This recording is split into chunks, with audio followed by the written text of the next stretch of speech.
Vamos así, hermanos, a comenzar con una oración en esta hermosa noche y espero que hayan podido, ¿verdad?, sacar tiempo para así continuar leyendo lo que es el libro de Salmos en sus hogares y hoy mismo vamos entonces a continuar más profundamente hacia adelante, hablando de capítulos un poquito bastante conocidos de los Salmos, que quizás algunos hasta tienen en los hogares, en las paredes, ¿verdad?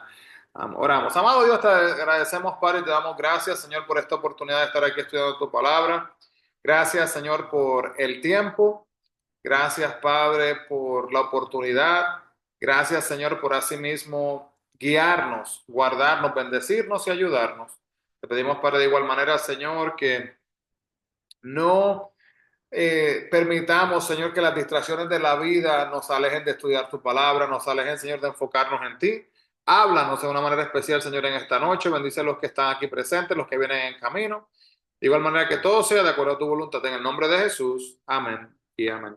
Así que, hermanos, seguimos entonces estudiando así mismo el libro de Salmos, como dije anteriormente. Mencionamos la semana pasada, ¿verdad? Un poquito lo que es asimismo en el libro de Salmos, cuando aparece la palabra Selah, y vamos a estar viendo un poquito más de eso luego. Terminamos con el capítulo número 10 del Salmo, Salmo capítulo 10, ¿verdad? Y es cuando estaba hablando, se estaba viendo el hombre de Satanás. Y vamos entonces así mismo a continuar con el capítulo número 11 de Salmos. Si tienen sus Biblias, Salmo capítulo 11.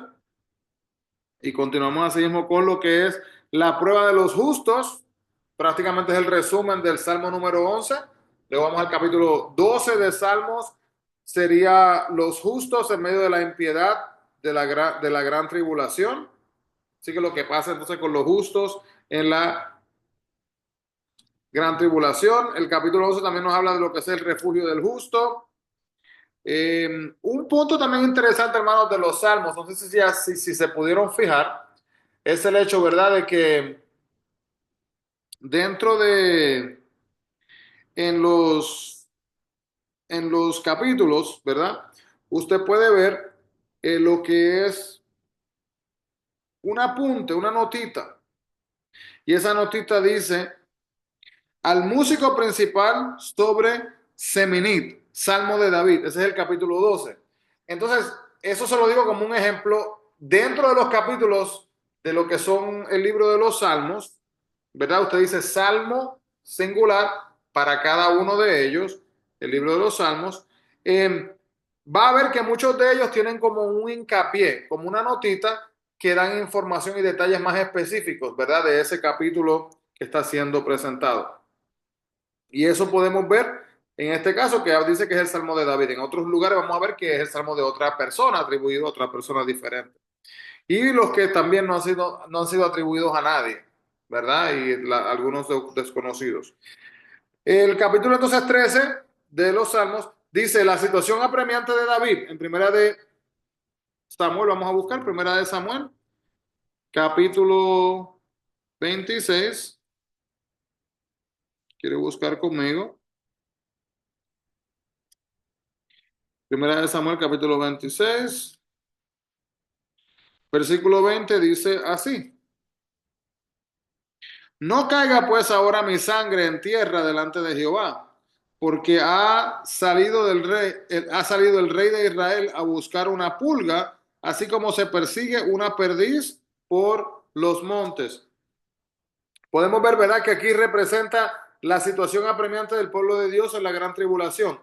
Es difícil, ¿verdad?, hacer lo que se está presentando aquí, pero qué bueno que a pesar de que las situaciones parezcan quizás difíciles, Dios está dispuesto a hacer lo imposible posible. Gloria a Dios por eso. Salmo 14 nos habla de la depravación de los hombres en los postreros días, lo que es el ateísmo. Vamos a ver el capítulo 14, versículo 1, donde dice el necio en su corazón, no hay Dios. Se han corrompido, hacen obras abominables, no hay quien haga el bien. Escucha, hermanos, no lo digo yo, lo dice la palabra de Dios. Salmo 14, versículo 1, repito lo que dice, escuche. Dice el necio en su corazón, no hay Dios. se han corrompido, hacen obras abominables, no hay quien haga el bien. Entonces, cuando dice esto, asimismo, también hace referencia en el versículo 3 a los inmundos y los rebeldes. Y en el versículo 7 vamos a hacer un contraste entre el 1 y el 7. Mira lo que dice el versículo 7. Oh, que de Sión saliera la salvación de Israel, cuando Jehová volviere a volver a los cautivos de su pueblo, se gozará Jacob y se alegrará Israel. Así que, triste de aquellos que dicen que no existe un Dios, pero qué bonito aquellos que sí reconocen que Dios sí existe y que la salvación viene a través a sí mismo de él. Salmo número 15. Aquellos que entrarán en el reino, la pregunta se hace y se contesta, y esto concluye la serie que empezó con el Salmo número 9, del 9 hasta el 15. Y ahora comienza una serie nueva desde el capítulo 16 de Salmo hasta el capítulo número 41, donde se habla de que Cristo está en medio de los suyos, santificándolos a sí mismo, a Dios. Salmo 16 nos habla así de la resurrección del Mesías. Vamos a ver este ejemplo para entenderlo un poquito mejor, ya que puede sonar un poquito quizás confuso, pero como que del Mesías en el Salmos que estamos hablando. Y menciona a Jesús por nombre, dice lo que va a hacer, lo que se esperaba. Vamos a ver. Así que Salmo 16, versículo, vamos a leer versículo 8 hasta el 11. Dice así: a Jehová he puesto siempre delante de mí, porque está a mi diestra, no seré conmovido. Se alegró por tanto mi corazón y se gozó mi alma. Mi carne también reposará confiadamente, porque no dejarás mi alma en el Seol, ni permitirás que tu santo vea corrupción. Me mostrarás la senda de la vida, en tu presencia y plenitud de gozo, delicias a tu diestra para siempre. Y vamos a comparar esa lectura con Hechos, capítulo 2.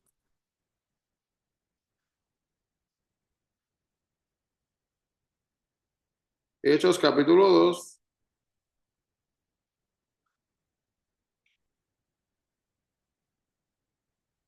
Santo Jehová. Del 25 al 31, miremos, dice así. Dice, porque David dice de él, veía al Señor siempre delante de mí, porque está a mi diestra, no seré conmovido, por lo cual mi corazón se alegró y se gozó mi lengua, y aún mi carne descansará en esperanza, porque no dejarás mi alma en el Hades, ni permitirás que tu santo vea corrupción. Me hiciste conocer los caminos de la vida, me llenarás de gozo con tu presencia.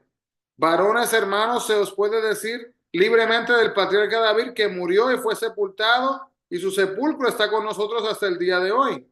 Pero siendo profeta y sabiendo que con juramento Dios le había jurado que su descendencia en cuanto a la carne levantaría al Cristo para que se sentase a sí mismo en su trono.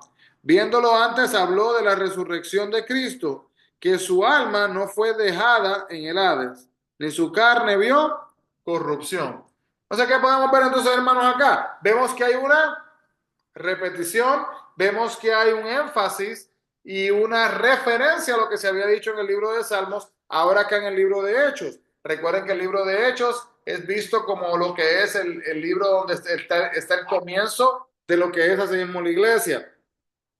Luego, hermanos, más versículos. En el mismo capítulo 16, si mira el capítulo 8, habla de la vida de Jesucristo, la muerte de Cristo en el versículo 9, la resurrección de Cristo en el versículo 10 y la ascensión de Cristo, así mismo también en el versículo número 11. Luego, estos capítulos desde el 17 en adelante, comienza una nueva serie de 9 salmos, terminando con el salmo número 24. El salmo 17 se enfoca en la oración de David cuando Saúl le acosa y su vida queda en peligro. También describe al Mesías cuando él estaba en peligro. Así que aquellos que a veces se confunden o no entienden qué son los salmos exactamente, mire, hermanos, una explicación simple, ahí está. ¿Verdad? En base a los eventos que pasaron en la vida de David, no sé si usted ha hecho esto alguna vez en su vida, alguna vez en su vida, vamos a decir, Maribel, Norma, Erika, Juan, ¿alguna vez en su vida ustedes han, en medio de una situación, sacado un cuaderno, una hoja de papel, un libro y se han puesto a escribir como una entrada de un diario? No me siento bien hoy, no puedo creer que pasó esto y esto y esto y eso, y uno le escribe: Dios, por favor, ayúdame en medio de esta situación, yo confío en ti. Hermanos, es literalmente un ejemplo de lo que pasa en alguno de estos salmos. ¿Qué es lo que podemos ver que pasa entonces en este salmo número 17? Saúl le está acosando a sí mismo a David. La vida de David está en peligro en este momento. Salmo 18, una alabanza de David cuando Dios lo libró de las manos de Saúl. Y se repite nuevamente en Segunda de Samuel, capítulo 22. Y si mira lo que es la descripción del Mesías en el versículo 35, vamos a ver. Capítulo 18, versículo 35, mira lo que dice. Me diste a sí mismo el escudo de tu salvación y tu diestra me sustentó y tu benignidad me ha engrandecido. Así que hermanos, dentro de las escrituras, dentro de las expresiones, hay también adoración, hay alabanza, se glorifica el nombre de Dios en medio de todo. El capítulo, así mismo podemos ver el capítulo número 19, ¿verdad? Nos muestra también lo que es el mensaje de Dios al hombre. El cosmos manifiesta la gloria y el poder de Dios. Estos son los versículos del 1 al 6. Hermanos, ¿se conoce el Salmo 19? ¿Se lo ha memorizado? Estos mandamientos manifiestan la sabiduría, ¿verdad? La justicia de Dios y como Cristo manifiesta su poder y la redención de Dios. Los cielos cuentan la gloria de Dios y el firmamento anuncia la obra de sus manos. Un día emite palabra otro día y una noche otra noche declara sabiduría. No hay lenguaje ni palabra, ni es oída su voz. Por toda la tierra salió su voz y hasta el extremo del mundo sus palabras. En ellos puso tabernáculo para el sol. Y este como esposo que sale de su tálamo se alegra cual gigante camino para correr. Hermanos, si usted se pone a meditar en lo que está diciendo ese salmo, qué salmo hermoso, mirando lo que es como la creación de Dios, puede ver, reconocer y expresar literalmente lo que es el poder divino de nuestro Dios. Entonces, capítulo 20, la súplica de Israel pidiendo victoria. El versículo 9 se enfoca en lo que es el rey, que es el Mesías. Vamos a mirar este versículo, capítulo 20.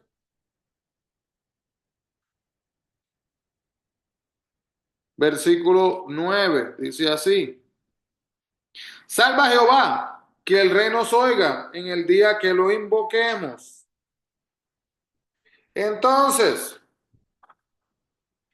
el Salvador, el que está listo, preparado para venir en el momento necesitado, se llama Jesús, el Mesías.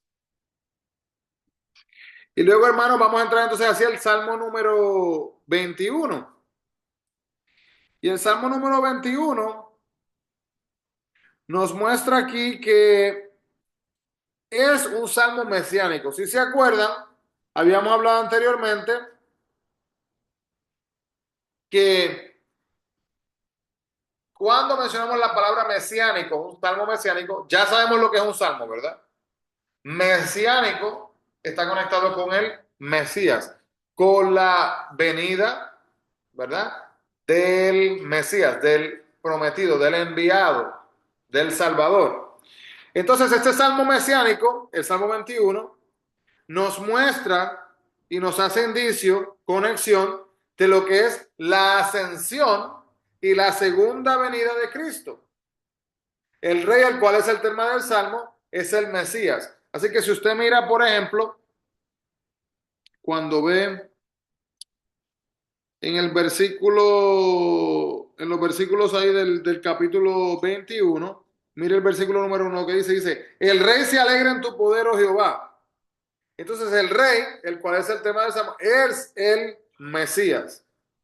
Los salmos 20 y 21 presentan, hermanos, prácticamente en detallada forma lo que es la misma descripción. Hay un refuerzo de información que es presentado ahí todo junto. Y luego, hermanos, esto es bien interesante. Estos tres próximos capítulos, el 22, el 23 y el 24. Creo que muchos de ustedes, de nosotros en nuestras propias vidas, hemos escuchado lo que es el Salmo 23. Y no solo que hemos escuchado el Salmo 23, este es uno de los que decía, ¿verdad? Que muchas personas los tienen en las paredes de sus casas, tienen las Biblias abiertas, ¿verdad? Y con las Biblias abiertas lo tienen muchas veces en el Salmo 23. Hermanos, pero ¿sabía usted que no solamente es el Salmo 23 que se refiere al pastor o a los pastores, sino también el Salmo 22 y el Salmo 24 también? Entonces el Salmo 22 nos habla de lo que es el buen pastor. Nos muestra lo que es la cruz, nos muestra el Salvador, el fundamento, nos muestra lo que es muriendo, que como el fundamento muriendo pasado da su vida. Viene la cruz, de la cruz viene el Salvador, que es el fundamento que viene y muere, y asimismo nos da la vida. Es una radiografía de la cruz. Hay un teólogo, un escritor, ¿verdad?, cristiano, que dice, llamado Eusebio, que lo llamó una profecía de la pasión de Cristo. Da una nueva dimensión de lo que es la cruz. Mire estos versículos así como son desglosados. Versículos desde el 1 hasta el 21 del capítulo 22 muestran humillación, sufrimiento y muestran la cruz. Luego el versículo desde el 22 hasta el 31 muestra exaltación, la gloria y también la corona.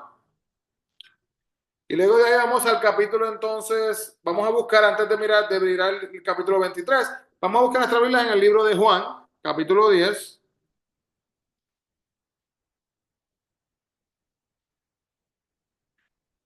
Juan 10, versículo 11.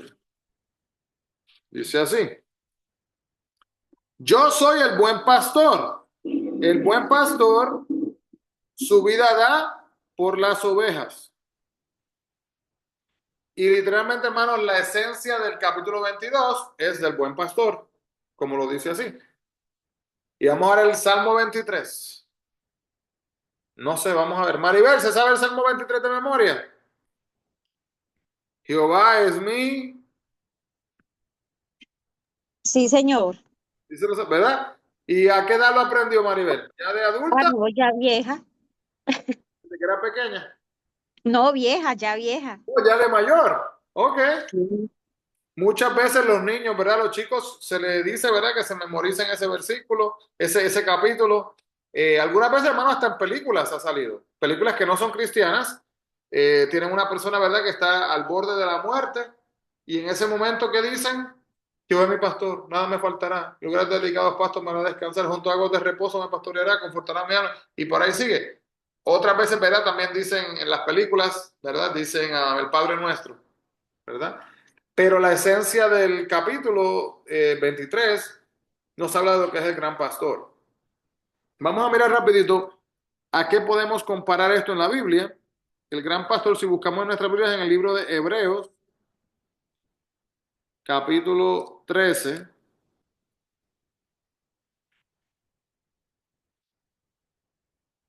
Hebreos capítulo 13, versículo 20 dice así: Y el Dios de paz que resucitó de los muertos a nuestro Señor Jesucristo, el gran pastor de las ovejas, por la sangre del pacto eterno. Así que vamos de el capítulo 22, el buen pastor, capítulo 23, el gran pastor. Los temas que son mostrados en el libro, en este capítulo del Salmo 23, vemos el callado, vemos que él es suficiente, vemos lo que es la manifestación, viviendo, presente también, y lo que es el hecho de que da su amor. En el capítulo 22 se hablaba del pasado, de que da su vida. En el capítulo 23 habla del presente, No habla de morir como el capítulo 22, sino habla de vivir y habla de su amor que se ha entregado de igual manera. Entonces, el Salmo del viejo pastor. Uno ha de conocer el pastor del Salmo 22 y haber andado con él en la vida. Pero escuche esto, hermanos. Ese es el capítulo 22. Para poder conocer el Salmo 23, ¿verdad? Tenemos que haber andado con ese pastor. Miremos versículo 1 y versículo 2. Ahí está la revelación del santuario del alma del pastor. El versículo 3 y el versículo 4. El registro de los pensamientos de la mente del pastor. Y versículo 5 y versículo 6, la reflexión de la felicidad y esperanza del pastor. Vamos a leerlo poquito a poquito, hermanos, para así poder mirarlo y alinearlo con lo que acabamos de decir, para ver si nos ayuda esto a entender el capítulo de una mejor manera. Dice el versículo 1 y 2, dice, Jehová es mi pastor, nada me faltará. En lugares de delicados pastos me hará descansar, junto a aguas de reposo me pastoreará. Así que la revelación del santuario del alma del pastor, queriendo decir que en su ser está hablando de que, de que Jehová no es el pastor suyo, de aquello, de aquello, de aquello, de aquella. No, Jehová es mi pastor. Y es una actitud de entrega y de intimidad. Es interesante, ¿verdad? Que yo le puedo decir, por ejemplo, aquí a nuestro hermano Jaiber y a Maribel, ¿verdad? Los hermanos colombianos, decirle, yo conozco de Colombia. He escuchado muchas veces de Colombia. Me han explicado muchas veces de Colombia. He comido comida de Colombia. Pero yo poder decir, hermanos, honestamente en una oración, yo conozco Colombia al nunca haber experimentado, ¿verdad? Lo que es estar en esa tierra. Déjame le pregunto, Maribel, ¿es lo mismo que yo diga que yo conozca de Colombia y que yo haya visitado Colombia o es diferente?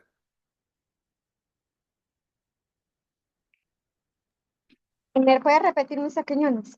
Sí, es lo mismo que yo me ponga a estudiar sobre Colombia y que yo conozca, que coma comida colombiana, música colombiana, vestimenta colombiana. Es lo mismo que yo experimentar y conocer en Colombia estando allá.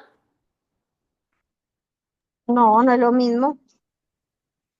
Son dos experiencias muy diferentes. Usted leer y estudiar sobre ella, usted ir y vivir la experiencia.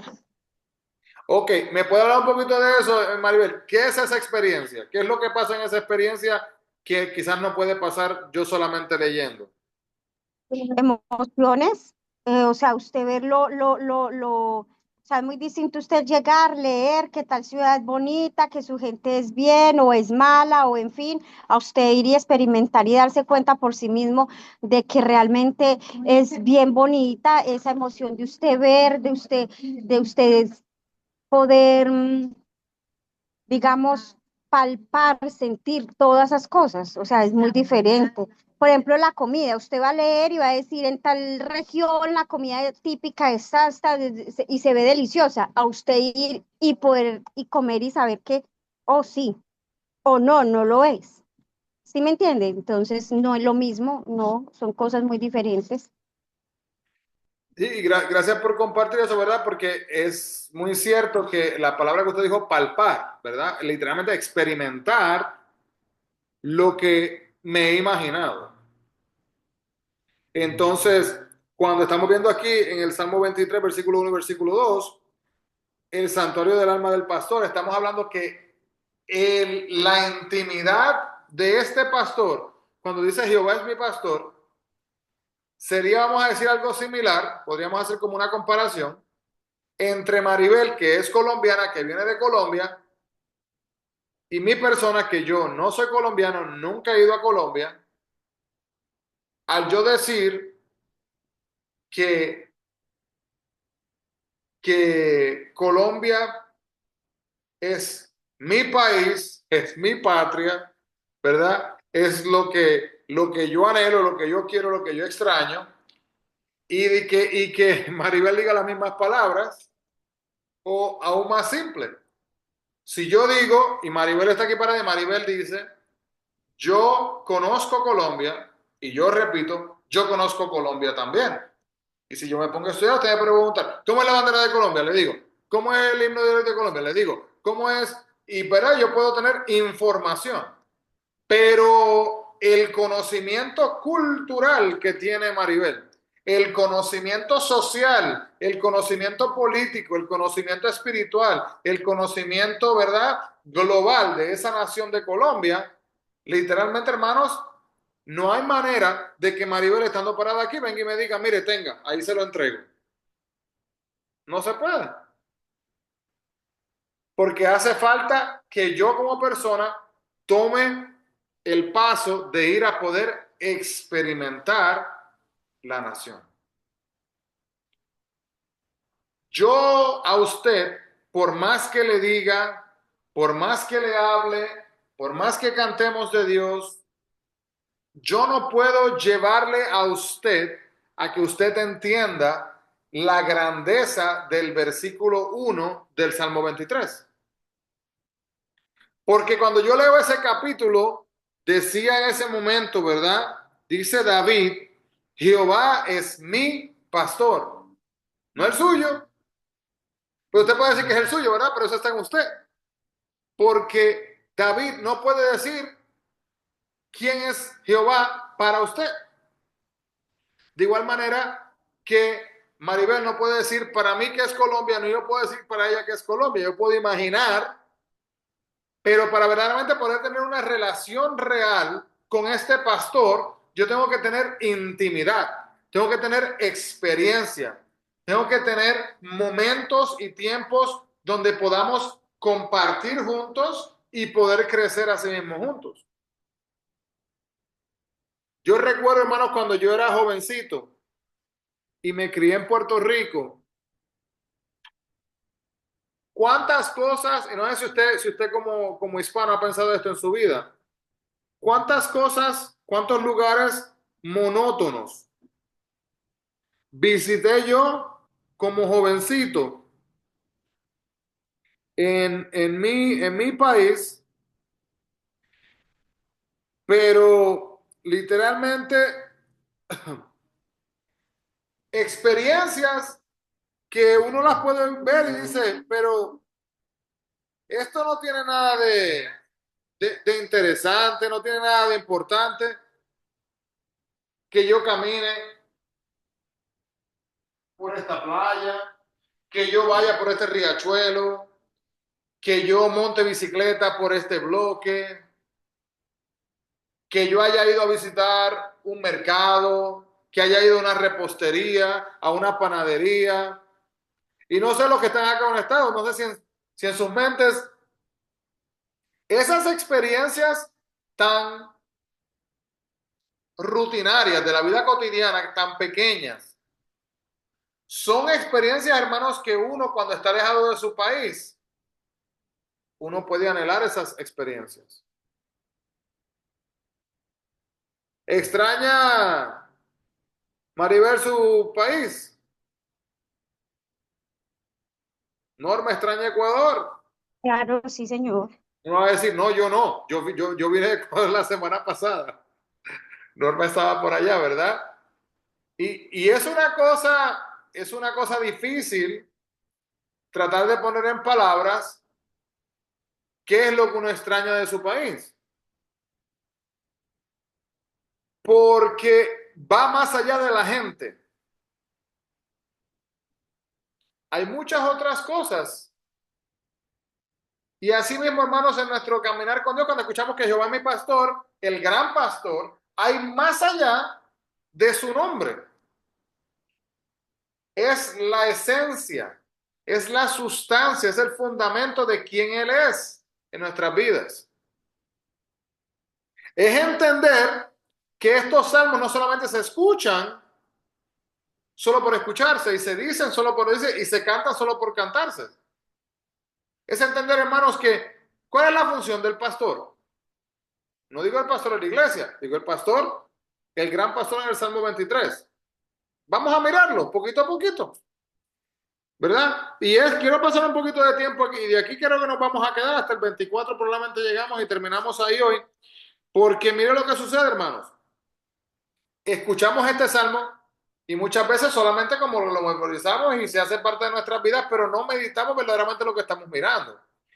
Y mirándolo a la luz de quién es el gran pastor, podemos ver que Jehová mi pastor nada me faltará. Así que número uno, siendo él el pastor, él es el proveedor, el Jehová Jireh, ¿verdad? El proveedor. Y en lugar de delicados pastos me hará descansar. Cuando dice, me hará, junto a aguas de reposo me pastoreará. Hay que entender esta parte, hermanos. Mire, van a haber lugares, hermanos, hace sol allá, hace sol allá en Israel, caliente, ¿verdad? Qué bonito que la oveja pueda ir y postrarse como si estuviera encima de una camita de agua, ¿verdad? Donde está, va a poder así mismo estar en el lugar de delicados pasos y ahí va a poder descansar. Si se acuerdan, hermanos, las estructuras de las casas, ¿verdad? En aquellos tiempos, las casas no eran así, como triangulares, como lo son en otros países, muchas veces. No todas, ¿verdad? Pero en algunos de nuestros países algunas casas son así. Las casas, hermanos, eran así, planas. Y entonces, muchas veces la casa era plana, no era la casa más grande del mundo, y al lado tenía una escalera, no una escalera así de las que uno se sube así, sino una escalera, ¿verdad? Con pasamano o algo así, simple, pero que usted podía subir hasta el segundo piso, pero técnicamente, hermanos, el segundo piso no era un segundo piso, era el techo.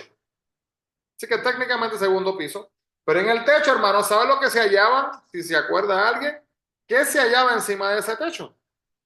¿Que alguien se acuerda? En esos techos, hermanos, no es que había, ¿verdad? Que tenía otro piso para con cuartos y cocina y, ¿verdad? No era eso. Era que en ese segundo piso, hermanos, había, muchas veces había grama en el techo de la casa. ¿Y para qué se utilizaba eso? Se utilizaba eso, hermanos, así mismo, para que así mismo pudiera la gente descansar en estos momentos. Entonces, podemos así mismo ver que cuando estamos viviendo entonces así en esa vida donde nuestro pastor nos está llevando, guiando, guardando, no nos falta nada. Y otra cosa, hermanos, cuando Él es mi pastor, si yo soy oveja y mi pastor me quiere llevar para allá, ¿yo me voy a ir para allá? No, porque me voy a dejar llevar a mi pastor. Pero mire lo que dice, seguimos aquí leyendo. Confortará mi alma, me guiará por sendas de justicia, por amor de su nombre. Así que me ama tanto que sabe que algunas veces yo voy a quizás hacer, voy a desear hacer cosas que no van de acuerdo lo que debo de hacer. Y me va a guiar y me va a llevar por el camino en base a lo que siente por mí, por amor de quien eres. Así que escucha esto, hermano. Dios le ama a usted y Dios me ama a mí a pesar de mí mismo. Voy a decir eso de nuevo. Dios me ama a mí a pesar de mi persona. ¿Y qué significa eso?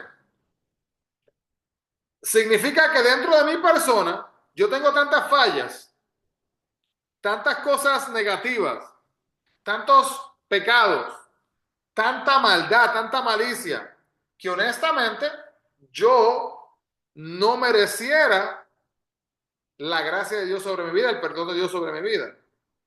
Pero al tomar el paso de tener una relación con Dios, aunque yo no lo merezco, por amor a su nombre, Él me mira a mí a través de la sangre de Cristo que me liberó. Así que me puede ver y yo puedo venir delante de Él con manos limpias, no porque están limpias, sino porque Cristo ha limpiado mis pecados. he sido lavado de mis pecados. Versículo 4. Aunque ande en valle de sombra de muerte, no temeré mal alguno porque tú estarás conmigo. Así que hermanos, figurativamente hablando podemos decir, bueno, que la muerte puede ser representada por, pero hermanos, vamos a decir, aquí está la oveja, está atravesando un valle y en ese valle, hermanos, hay cosas que pueden quitarle la vida a sí mismo a esta oveja. Hay situaciones que pueden causar que la oveja pierda su vida. Aún en esos momentos no debo de temer, porque mi pastor, escuche, mi pastor está conmigo, mi pastor me está guiando, mi pastor me está llevando, mi pastor no se dio la vuelta para abandonarme. Mi pastor no me ha dejado. Entonces, un punto súper importante esta parte de acá del versículo, de la segunda parte del versículo 4, es cuando vemos entonces acá, cuando dice aquí, tu vara y tu callado me infundirán aliento. Mire, hermanos, ese callado, esa vara, parece como una J, ¿verdad? Como si fuera una letra J. Y la idea es, hermanos, que con ese cuello que tiene arriba, si la persona quiere irse, déjenme le muestro aquí para que puedan ver todo. Quizás la ilustración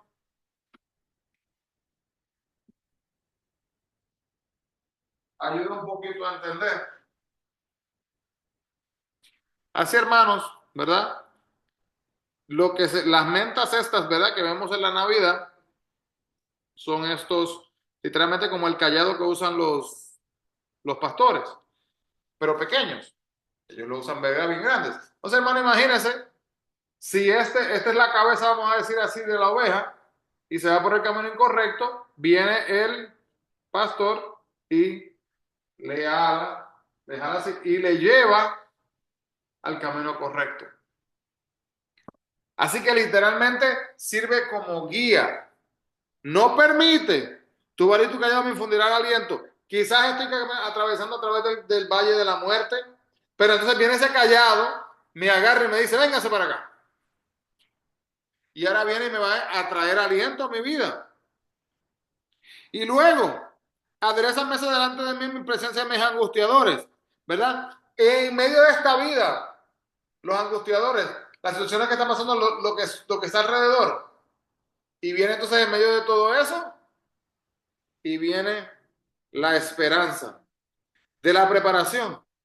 Y por si acaso me siento no digno, me siento incapaz, me siento vacío, viene el pastor y unge mi cabeza con aceite, y no un poquito, sino que la copa rebosa, como dice el versículo 5, está rebosando.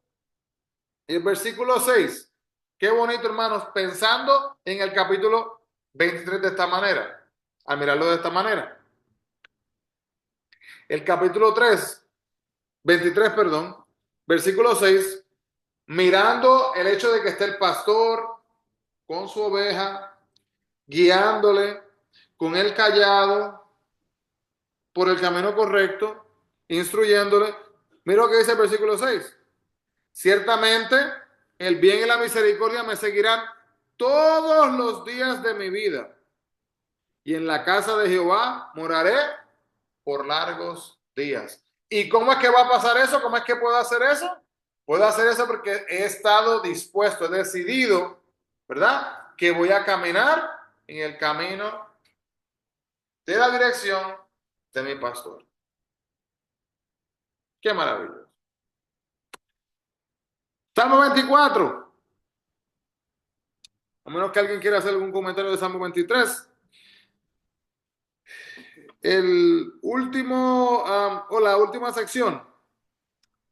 El versículo 3 y el 4 es el registro de los pensamientos del pastor, y el 5 y el 6, recuerden la felicidad y la esperanza que tiene el pastor, ¿verdad? De que va a morar por la eternidad. Y una cosa, hermanos, es esta.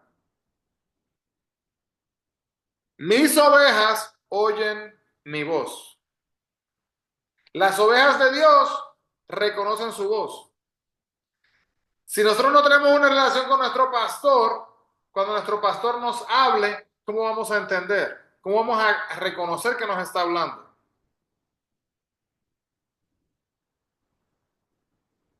Algunas veces, hermanos, el ejemplo que di, ¿verdad? De conocer un país, yo puedo pretender y pretender y pretender, pero hasta que yo no me meta de lleno, verdaderamente no voy a comprender 100%. Salmo 24. Aquí nos habla del príncipe de los pastores. Vamos a mirar, primera de Pedro, capítulo 5, versículo 4. Primera de Pedro,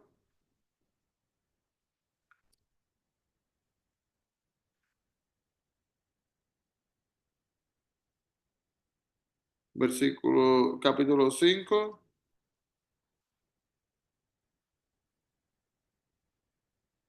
versículo 4.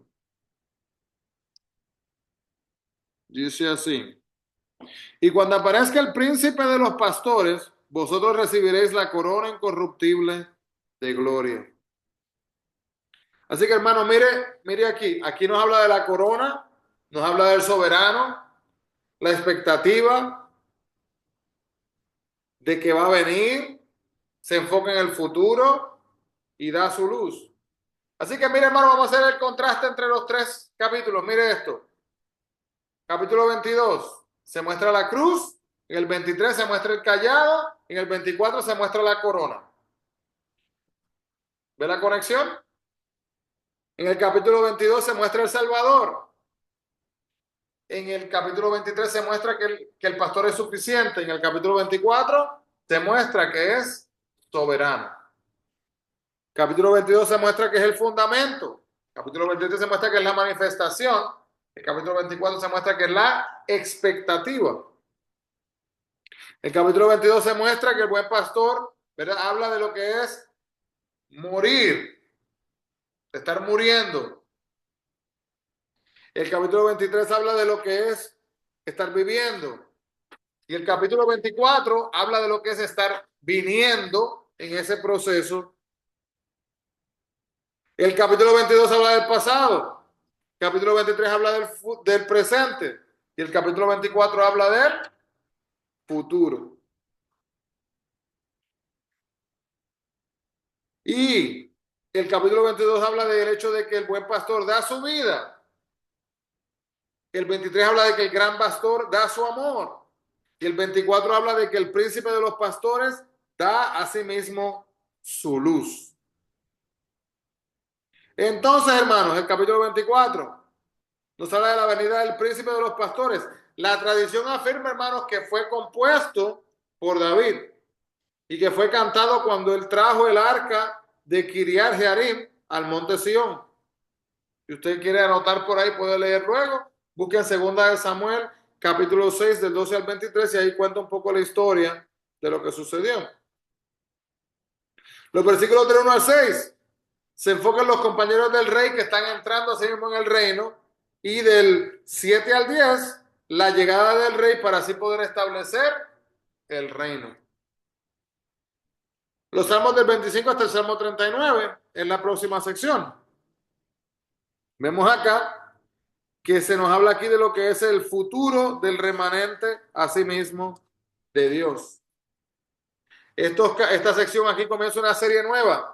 Son 15 salmos, desde el Salmo 25 hasta el Salmo 39. Y estos 15 salmos, en primera instancia, registran la experiencia personal de David.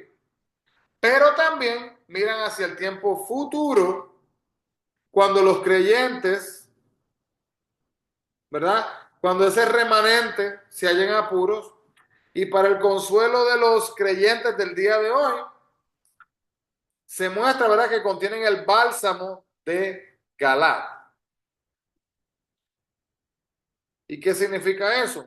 Al mirarlo todo, usted puede poner la esencia de esta sección completa y podemos ver, hermanos, que prácticamente es una provisión de Dios. lo que hace en este momento. El Salmo 25 se enfoca en lo que es la súplica del perdón. El versículo 11 lo podemos ver, vamos a leer. Salmo 25, versículo 11, donde dice, por amor de tu nombre, oh Jehová, perdonarás también mi pecado, que es grande. Así que es una súplica de perdón. Capítulo 26 es una súplica sobre la base de una injusticia personal. Y esto puede aplicarse tan solo al Mesías.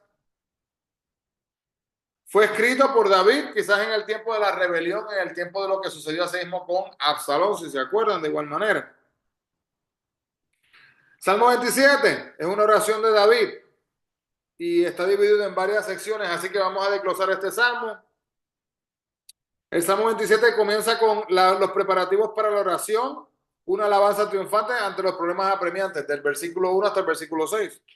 Luego, también podemos ver en el versículo 1 hasta el 3 el fundamento de la oración y el hecho de que Dios es salvación y también es fortaleza.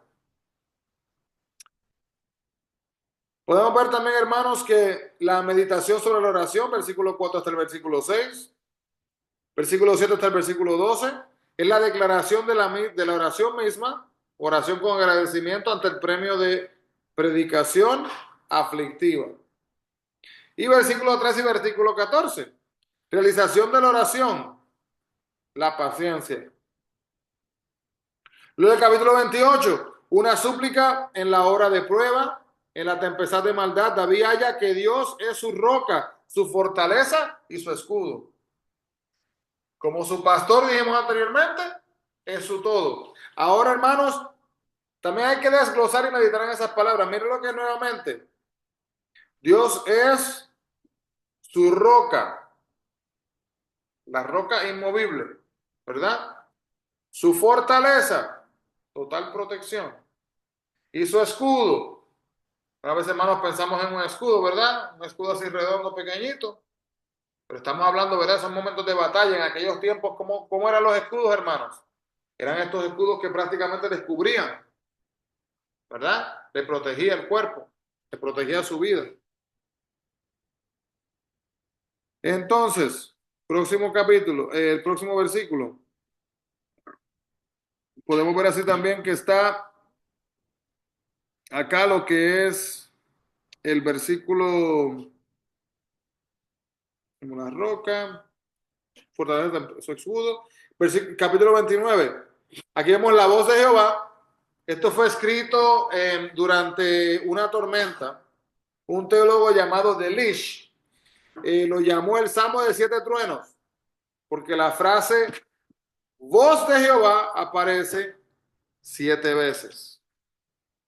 Así que si usted lee, hermanos, este salmo, va a ver que va a decir voz de Jehová, voz de Jehová, voz de Jehová en repetidas ocasiones. Capítulo 30, un salmo himno en la dedicación de la casa de David, que iba a ser el lugar del futuro templo. Es un cántico de liberación y una expectativa también para lo que es el futuro. Vemos también el próximo capítulo, capítulo 31, que este es un salmo de dificultades y de pruebas. Es seguido por oración pidiendo liberación y la liberación que sigue como una contestación de lo que es la oración. Así que, hermanos, cuando hay dificultades, cuando hay pruebas, está en nosotros si nosotros vamos a clamar a Dios o no vamos así mismo a clamar a Dios. Si vamos a confiar en Él, si no vamos a confiar en Él. Si vamos así mismo a pedirle a Dios que nos libere, que nos guarde, que nos guíe, o no lo vamos a hacer. Capítulo 32. Se menciona ahí lo que es masquil en ese momento. Y es un salmo de instrucción. Está escrito con respecto a lo que es el pecado de David y su confesión en el Salmo número 51.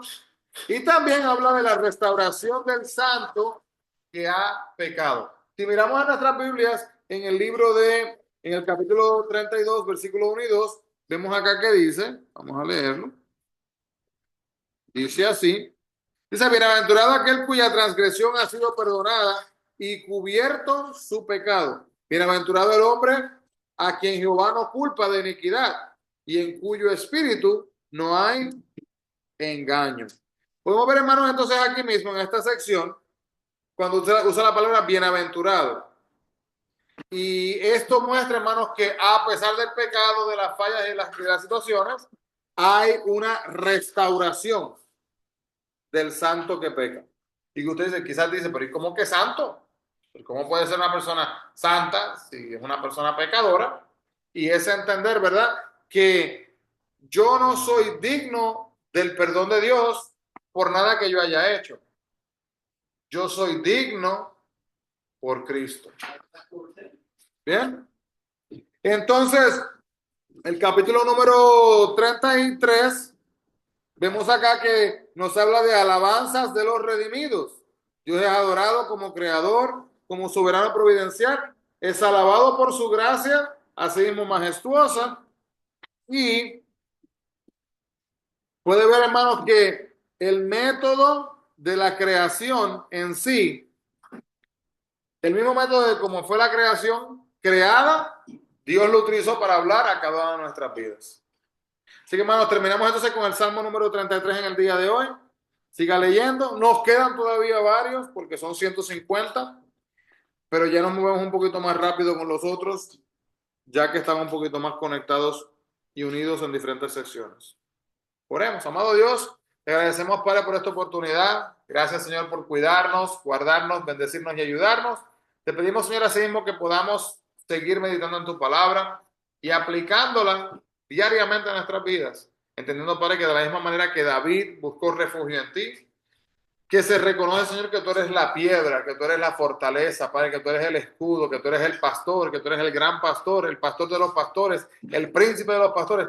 Señor, todos estos nombres que son dados así, reconociendo, Padre, que tú eres nuestro todo. Háblanos en nuestras vidas y ayúdanos a poder depender diariamente de ti.